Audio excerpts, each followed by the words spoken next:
ಇಲ್ಲಿ ಗ್ಯಾರಂಟಿಯಾಗಿ ನೋಡಿ ಪ್ರದೇಶ ನೋಡೋದಕ್ಕೆ ಇದಾಗೈತಿ. ಇಲ್ಲಿ ಬಂದು ನವಿಲು ತಿಂತೈತೆ ಅನಿಸ್ತೈತೆ ನನಗೆ. ನನ್ನ ಪ್ರಕಾರ ತಿನ್ಬೇಕಂದ್ಬಿಟ್ಟೆ ನಾನು ಇಲ್ಲೆಲ್ಲ ಇದು ಮಾಡ್ತಾಯಿದ್ದೀನಿ. ತಿನ್ನಲಿ ಇಲ್ಲೆಲ್ಲ.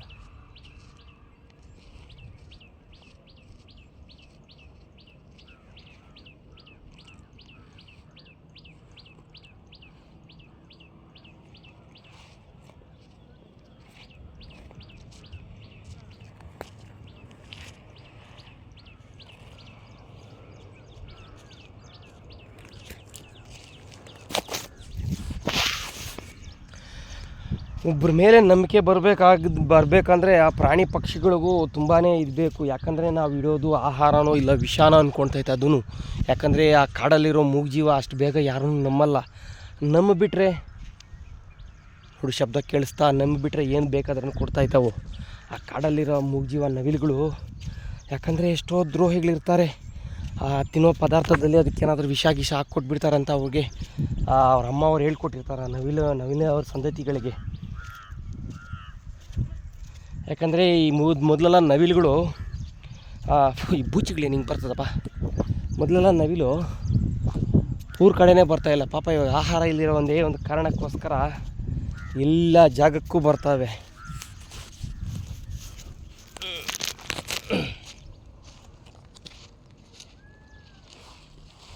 ಇದೆಲ್ಲ ನವಿಲುಗಳು ಓಡಾಡುವ ಜಾಗನೇ.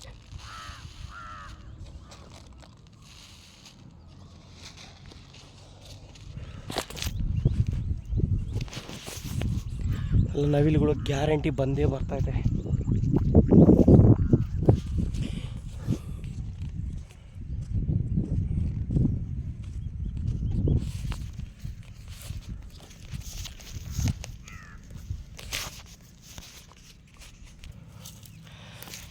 ಏನು ಮಾವಿನಕಾಯಿ ಮರ ಹಿಂಗೈತೆ ಇದು ಕಾಯಿಗಳು. ಹಾಂ, ಇಷ್ಟೊಂದು ಈ ಪ್ರದೇಶದಲ್ಲಿ ನಾನು ಹಾಕಿರೋ ಅಕ್ಕಿನ ಯಾವುದಾದ್ರೂ ಒಂದು ಪಕ್ಷಿ ಆದರೂ ತಿನ್ನೋದು ನನ್ನ ಕಣ್ಣಾರೆ ನಾನು ನೋಡಿಬಿಟ್ರೆ ಇವಾಗ ತುಂಬ ಸಂತೋಷವಾಗಿರ್ತೈತೆ. ಯಾಕಂದರೆ ಅದೊಂದು ಸಂತೋಷ. ಯಾಕಂದರೆ ನಾವು ಒಂದು ಗಿಡ ಇಡ್ತೀವಿ, ಅದರಲ್ಲಿ ಹಣ್ಣು ಬಂದು ಅದ್ರ ನಾವು ತಿಂದ್ರೂ ಪರವಾಗಿಲ್ಲ, ಬೇರೆ ಯಾರಾದರೂ ತಿಂತಾಯಿದ್ರೆ ಒಂಥರ ಸಂತೋಷ ಅಂತಾರಲ್ಲ, ಆ ರೀತಿ ನನಗೆ ಒಂದು ಸಂತೋಷ ಆಗ್ತೈತೆ. ಯಾಕಂದರೆ 3 ದಿನದಿಂದ ಬರ್ತೈತೆ ನವಿಲುಗಳು ಓಡಾಡೋದು. ಯಾಕಂದರೆ ನಮ್ಮನ್ನು ನೋಡೋಷ್ಟೊಳಗಡೆ, ಮನುಷ್ಯನ ನೋಡೋಷ್ಟೊಳಗಡೆ ಓಡೋಗ್ಬಿಡ್ತದೆ ಆ ನವಿಲುಗಳು. ಯಾಕಂದರೆ ಮನುಷ್ಯ ಅಷ್ಟೊಂದು ಪಾಪಿಕರವಾದನು. ಬಾಬಾ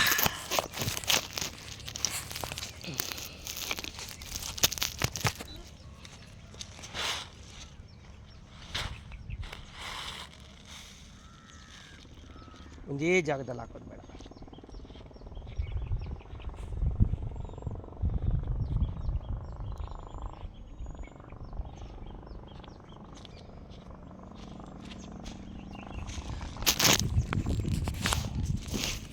ಈ ಮೂತಿ ಹತ್ರ ಈ ಊರ್ನೆಂಟ್ರು ಅಂತಾರೆ.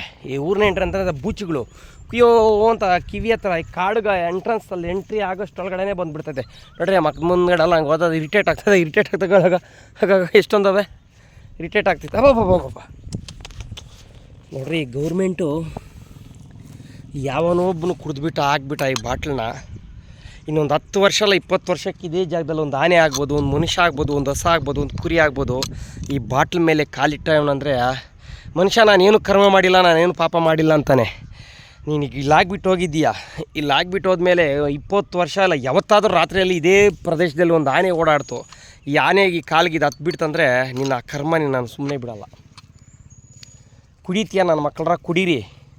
ಇದನ್ನೆಲ್ಲ ಎತ್ಕೊಂಡೋಗಿ ಎಲ್ಲಾದರೂ ಒಂದು ಜಾಗದಾಗ ಯಾರಿಗೂ ಹೊಡೆದಾಕ್ಬಿಡ್ತಾರೆ. ಹೊಡಿದಿರೋ ಜಾಗದಲ್ಲಿ ಹಾಕ್ಬಿಡ್ರಿ. ಹಿಂಗೆ ಇಲ್ಲೊಬ್ಬನು ಕುಡ್ದೇವನೇ, ಯಾರಿಗೂ ಹಾನಿ ಆಗದಿರೋ ಜಾಗದಲ್ಲಿ ಹಾಕ್ಬಿಡ್ರಿ. ಹಿಂಗೆ ಕುಡಿದ್ಬಿಡೋದು, ಹೊಡೆಯೋದು. ನಾನು ಅಂಥ ಕೆಲಸಗಳು ಚಿಕ್ಕಾಪಟ್ಟೆ ಮಾಡಿದ್ದೀನಿ. ಅದೆಲ್ಲ ತಪ್ಪು. ಯಾವಾಗಂದರೆ ಒಂದು 10-15 ವರ್ಷಗಳ ಮೊದಲು ಅದೇನು ಮಾಡೋಕ್ಕಾಗಲ್ಲ. ಅದೊಂದು ಅಭ್ಯಾಸ ಒಳ್ಳೆ. ಅದು ಗೌರ್ಮೆಂಟ್ ಏನು ಮಾಡಬೇಕಂದ್ರೆ ಖಾಲಿ ಬಾಟ್ಲಿಗೆ ಒಂದು 10 ರೂಪಾಯಿ 20 ರೂಪಾಯಿ ಕೊಡ್ತೀನಿ ಅಂತೇಳಿ ಆ ಖಾಲಿ ಬಾಟ್ಲು ನೋಡು ಎಷ್ಟೊಂದು ಬಾಟ್ಲು ನೋಡಿರಿ, ಎಷ್ಟೊಂದು ಬಾಟ್ಲ್ ಅವೆ. ಗಾಳಿ ಈ ಖಾಲಿ ಬಾಟ್ಲ್ ಇಷ್ಟೊಂದದೆ. ಗೌರ್ಮೆಂಟ್ ಏನು ಮಾಡಬೇಕಂದ್ರೆ ಈ ಖಾಲಿ ಬಾಟ್ಲಿಗೆಲ್ಲ ಒಳ್ಳೆ ಬೆಲೆ ಕೊಟ್ಟು ತಗೋಬೇಕು. ಒಂದೊಂದು ಬಾಟ್ಲ್ 20-20 ರೂಪಾಯಿ ಅನ್ಬೇಕು. ಆವಾಗ ಎಲ್ಲ ಹುಡುಕ್ತಾರೆ. ಏನು ಎಲ್ಲಿಲ್ದಿದ್ದು ಬಾಟ್ಲನ್ನ ಹುಡುಕ್ತಾರೆ ಜನ. ಯಾಕಂದರೆ ಒಂದು ಬಾಟ್ಲ್ 20 ರೂಪಾಯಿ ಅಂದರೆ 100 ಬಾಟ್ಲ್ ಬಂದದಂದರೆ 10 ಬಾಟ್ಲ್ ಬಂದರೆ 100 ರೂಪಾಯಿ ಆಯಿತು. 20 ಬಾಟ್ಲ್ ಅಂದರೆ 200 ರೂಪಾಯಿ ಆಯಿತು. ಬಾಟ್ಲನ್ನ ಯಾವನು ಬಿಸಾಡೋಕ್ಕೆ ಹೋಗಲ್ಲ, ಯಾವನೋ ಬಿಸಾಕಿದ್ರೆ ಕೂಡ ಯಾರು ಎಲ್ಲಾದರೂ ಇವಾಗ ನೋಡಿ ಅಲ್ಲಿ 5-6 ಬಾಟ್ಲವೆ, 5-6 ಬಾಟ್ಲಿಗೆ ಒಂದು ಸುಮಾರು ಒಂದು 60-70 ರೂಪಾಯಿ ಬರ್ತದೆ ಅಂದಿದ್ರೆ ನಾನೇನು ಮಾಡ್ತಾಯಿದ್ದೆ, ಸರಿ ಬಂದಿದ್ದ ದುಡ್ಡನ್ನ ನಾನು ತೆಗೆದು ತಿಂದಿದ್ರೆ ಕೂಡ ಅದರಿಂದ ಒಂದು 10 kg ಅಕ್ಕಿ ತಗೊಬಂದು ಇದೇ ಈ ಪ್ರದೇಶಕ್ಕೆ ಹಾಕ್ತಾಯಿದ್ದೆ. ನನ್ನಂಥವ್ರು ಇದ್ದಾರೆ ಅಂತ ಹೇಳಲ್ಲ, ಹಂಗೆ ಸ್ವಲ್ಪನೂ ಸಹ ಮಾಡ್ತಾಯಿದ್ದೆ ನಾನು. 2008ರಲ್ಲಿ ಅಂದ್ಕೊಳ್ತೀನಿ 200 ರೂಪಾಯಿ ಸಿಕ್ತು. 200 ರೂಪಾಯಿ ಸಿಕ್ಕಿದ್ರೆ ಯಾವಾಗ ಕೂಲಿ ಕೆಲಸಕ್ಕೆ ಹೋಗ್ತಾ ಇದ್ದಿದ್ದೆ ನಾನು 100 ರೂಪಾಯಿಗೆ. ಆ 200 ರೂಪಾಯಿಗೂ ಕರ್ಪೂರ ಅಂಟಿಸ್ಬಿಡೋಣ ಅಂದರು. 200 ರೂಪಾಯಿಗೆ ಒಂದೇ ಸತಿ ಕರ್ಪೂರ ಅಂಟಿಸಿದ್ರೆ ಏನು ಬರ್ತೈತೆ, ಯಾವುದಾದ್ರೂ ಒಂದು ಮೂಗಿ ಪ್ರಾಣಿಗೆ ಊಟ ಹಾಕೋಣ, ಬಾಯಿಲ್ದಿದ್ದ ಜೀವಕ್ಕೆ ಊಟ ಹಾಕೋಣ ಅಂದ್ಬಿಟ್ಟು ಆವಾಗ ಒಂದು ರೂಪಾಯಿ 50 ಪೈಸೆನ ಬ್ರೆಡ್ ಒಂದೊಂದು. ಆವಾಗಲೇ ನಾನು ಯೋಚನೆ ಮಾಡ 200 ರೂಪಾಯಿಗೂ ಒಂದೊಬ್ಬರು ಅಂಗಡಿಯಲ್ಲಿ ಕೊಟ್ಬಿಟ್ಟು ಡೈಲಿ 10 ರೂಪಾಯಿ ಬಂದು ತಗೊಂಡೋಗಿ ಹಾಕ್ತಾಯಿದ್ದೆ. ಹಂಗೆಲ್ಲ ಮಾಡಿದ್ದಕ್ಕೆ ಏನಾಯ್ತು ಗೊತ್ತಾ, ನಂದೇ 100 ರೂಪಾಯಿ ನೀಸೋಯ್ತು. ನಿಜವಾಗ್ಲೂ ಹೇಳ್ತೀನಿ, ಅನ್ಲೋಡ್ ಮಾಡಬೇಕಂದ್ರೆ 20 ಟನ್ ಮರಳು, ಒಬ್ಬೊಬ್ರಿಗೆ 10 ಟನ್ನು 12 ಟನ್ ಮರಳು ಬರ್ತೈತೆ. ಆ ಮರಳೆಲ್ಲ ಎತ್ತಾಕಿದ್ರೆ 100 ರೂಪಾಯಿ, ಬರೀ 100 ರೂಪಾಯಿ. ಹಂಗೇ ಸೆಕೆ ನೀರಲ್ಲ, ರಕ್ತ ಮೈಯೆಲ್ಲ ಸುರಿತಾಯಿತ್ತು. ಅಷ್ಟೊಂದೆಲ್ಲ ಕಷ್ಟ ಬಿದ್ದಿದ್ದೀನಿ. ಒಂದು ಸೆಲ್ಫಿ ಸ್ಟಿಕ್ ನೋಡಿ, ಆ ಮಖದ ಮುಂದೆ ಬರೋ ಇದು ಬಾಬಾ ನಡೆಯೋದು ನನಗೇನು ಬಾಧೆ ಇಲ್ಲ.